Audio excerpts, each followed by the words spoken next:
மத்திய பாஜக அரசோட தீவிர ஆதரவாளர்களா இருந்து வந்த முன்னாள் முதல்வர் பன்னீர்செல்வம் அதிமுக இருந்து நீக்கப்பட்ட பிறகு தன்னோட பாதையை மாற்றியுள்ளதோட மட்டுமில்லாம மத்திய அரசை கண்டித்து அறிக்கையும் வெளியிட்டிருக்காரு. கடந்த தமிழக சட்டசபை தேர்தலில் அதிமுக தோல்வியை தழுவிய பிறகு கட்சியோட ஒருங்கிணைப்பாளராக இருந்த முன்னாள் முதலமைச்சர் பன்னீர்செல்வத்தை கட்சியோட இணை ஒருங்கிணைப்பாளராக இருந்த முன்னாள் முதலமைச்சர் எடப்பாடி பழனிசாமி பொதுக்குழுவை கூட்டி அதிரடியா நீக்கினாரு.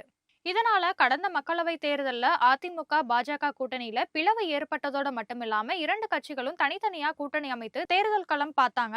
பாஜக கூட்டணியில இடம்பெற்ற பன்னீர்செல்வம் ராமநாதபுரம் தொகுதியில சுயேட்சையா போட்டியிட்டு தோல்வி அடைந்தாரு. அதற்கு பிறகு அவரு தன்னோட ஆதரவாளர்களோட அதிமுக இணைய மேற்கொண்ட பல்வேறு முயற்சிகளும் தோல்விதான் அடைந்தது. ஆனாலுமே பாஜக கூட்டணியில நீடிப்பதா சொல்லிட்டு வந்த பன்னீர்செல்வம் மத்திய அரசுக்கு ஆதரவா தொடர்ந்து செயல்பட்டு அதற்கு ஏத்த மாதிரி கருத்து சொல்லிட்டு வந்தாரு.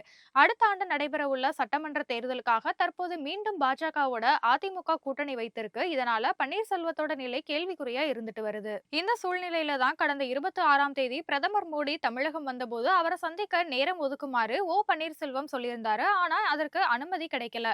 இதனால அதிருப்தி அடைந்த பன்னீர்செல்வம் இனியும் பாஜகவை நம்பினா எந்த பயனும் கிடைக்காதுன்னு முடிவு செய்து பாஜக அதிமுக கூட்டணியை தோற்கடிக்கவும் தயாராகிட்டாரு.